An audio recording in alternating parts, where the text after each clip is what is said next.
വണ്ടൂരിന്റെ വികസനങ്ങളിൽ മാറ്റത്തിന്റെ വർണ്ണവിസ്മയമൊരുക്കി fun city park. മുതിർന്നവർക്കും കുട്ടികൾക്കും കളിച്ചുല്ലസിക്കാൻ ഇനി മറ്റു പട്ടണങ്ങൾ ആശ്രയിക്കേണ്ടതില്ല. ഫൺ സിറ്റി പാർക്ക്, മണലിമൽ ബസ് സ്റ്റാൻഡ്, വണ്ടൂർ.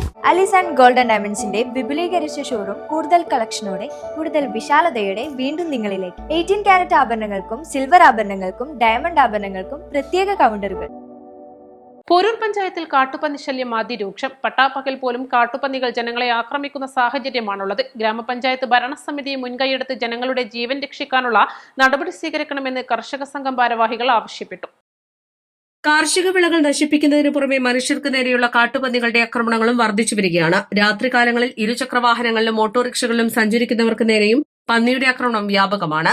നിരവധി പേർക്കാണ് പന്നിയുടെ ആക്രമണങ്ങളിൽ പരിക്കേൽക്കുന്നത്. കഴിഞ്ഞ ദിവസം നിരന്നപ്പറമ്പിൽ വെച്ച് കോട്ടുപറ്റ ശിവദാസൻ, വാഗപ്പറ്റ ആമിന എന്നിവർക്ക് പന്നിയുടെ ആക്രമണമുണ്ടായി. സംഭവത്തിൽ ഗ്രാമപഞ്ചായത്ത് അധികൃതർ കണ്ണു തുറന്ന് പൊതുജനങ്ങളുടെ ജീവനും സ്വത്തിനും സംരക്ഷണം നൽകാൻ ആവശ്യമായ നടപടികൾ സ്വീകരിക്കണമെന്ന് കർഷക സംഘം പഞ്ചായത്ത് കമ്മിറ്റി ഭാരവാഹികൾ ആവശ്യപ്പെട്ടു.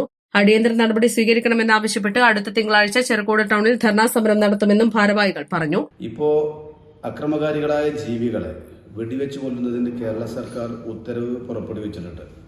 ഈ സാഹചര്യത്തിൽ ഒരു നടപടിയും ഇതുമായി ബന്ധപ്പെട്ടുകൊണ്ട് പോരൂർ ഭരണസമിതി എടുത്തിട്ടില്ല എന്നുള്ളത് ജനങ്ങളോട് കാണിക്കുന്ന വലിയ അനീതിയായി കർഷക സംഘം പോരൂർ പഞ്ചായത്ത് കമ്മിറ്റി കാണുകയാണ്. ഇതിനെതിരായി വലിയ പ്രക്ഷോഭം ഈ പഞ്ചായത്തിനകത്ത് ഉയർത്തിക്കൊണ്ടുവരാൻ ഞങ്ങൾ തയ്യാറാകും.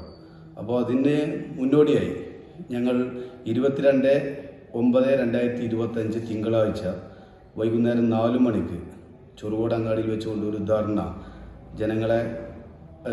ജനങ്ങൾക്കിടയിൽ ഒരു ക്യാമ്പയിൻ എന്നുള്ള നിലക്ക് ഒരു ധർണ സംഘടിപ്പിക്കാൻ വേണ്ടി തീരുമാനിച്ചിട്ടുണ്ട്. ഈ സമരം ഒരു സൂചന മാത്രമായിരിക്കും. പഞ്ചായത്ത് ഭരണസമിതി ജനങ്ങളുടെ ജീവനും അവരുടെ കൃഷിയിടത്തിനും സുരക്ഷ നൽകുന്ന രൂപത്തിൽ നടപടിയുമായി മുന്നോട്ട് പോയിട്ടില്ല എങ്കിൽ അതിവിപുലമായ രൂപത്തിൽ ജനങ്ങളെ സംഘടിപ്പിച്ചുകൊണ്ട് അതിശക്തമായ സമരപരിപാടികൾ ഞങ്ങൾ ഏറ്റെടുക്കും എന്നുള്ളതാണ് സൂചിപ്പിക്കുന്നത്. അക്രമകാരികളായ പന്നികളെ വെടിവെക്കാനുള്ള ഉത്തരവ് സർക്കാർ നൽകിയിട്ടും പോരൂരിൽ ഇതൊന്നും നടപ്പിലാക്കുന്നില്ലെന്നും ഇവർ ആരോപിച്ചു.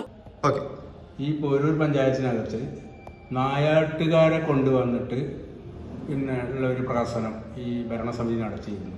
പക്ഷെ അതൊന്നും ഫലപ്രദമായ രീതിയിൽ ഈ പന്നിശല്യത്തെ നേരിടാൻ നമുക്ക് ഉപകരിക്കപ്പെട്ടിട്ടില്ല. കൂടാതെ ഈ പന്നികളെ വെടിവെക്കാനുള്ള ഉത്തരവും ഓർഡറും ഒക്കെ സർക്കാർ പുറപ്പെടുവിച്ചിട്ടും അത് ഇവിടെ കുറ്റമറ്റ രീതിയിൽ നടപ്പാക്കാൻ ആവശ്യമായ ഒരു കാര്യങ്ങളും ഈ ഭരണസമിതി ചെയ്തിട്ടില്ല. ഇതിലൊക്കെ ജനങ്ങൾക്ക് ശക്തിയായ പ്രതിഷേധമുണ്ട്. ഇപ്പോൾ ഈ സമീപ ദിവസങ്ങളിലുണ്ടായ സംഭവം തന്നെ ജനങ്ങൾ വലിയ ആമർഷത്തിലാണ്. അപ്പോൾ അതുകൊണ്ട് അടിയന്തരമായി ഈ പന്നിശല്യം നേരിടാൻ ആവശ്യമായ കാര്യങ്ങൾ പഞ്ചായത്ത് ഭരണസമിതി ഉടൻ നടപ്പിൽ വരുത്തക്ക വിധത്തിൽ കാര്യങ്ങൾ ഏറ്റെടുത്ത് ചെയ്യണം. അല്ലാത്ത പക്ഷം പ്രക്ഷോഭം ശക്തമാക്കി കർഷക സംഘം മുന്നോട്ട്. വാർത്താ സമ്മേളനത്തിൽ കർഷക സംഘം panchayat committee president Sameer Mambadan, secretary K Hariharan, joint secretary M Rasheed Banu, panchayat committee അംഗം കെ ഇസ്മായിൽ എന്നിവർ പങ്കെടുത്തു. East Live, Wandoor. ഏറ്റവും പുതിയ മോഡലിലും ട്രെൻഡിലുമുള്ള ലിനൻ ക്ലോത്തുകളും ധോത്തികളും വണ്ടൂരിന് ആദ്യം പരിചയപ്പെടുത്തി ലെനോറ മലബാറിൽ തന്നെ വിസ്മയമൊരുക്കുന്നു. Stitch your style Lenora linen cotton cloth and stitching, Pandikkad road, Wandoor. മാസം തോറും 1000 രൂപ മുതൽ തവണകളായി അടച്ച് സ്വർണം സ്വന്തമാക്കാം. മാസം തോറും തിരഞ്ഞെടുക്കുന്ന ഒരാൾക്ക് 12,000 രൂപയുടെ സ്വർണം സ്വന്തമാക്കാം. Mayuri golden diamonds, opposite town square, Wandoor.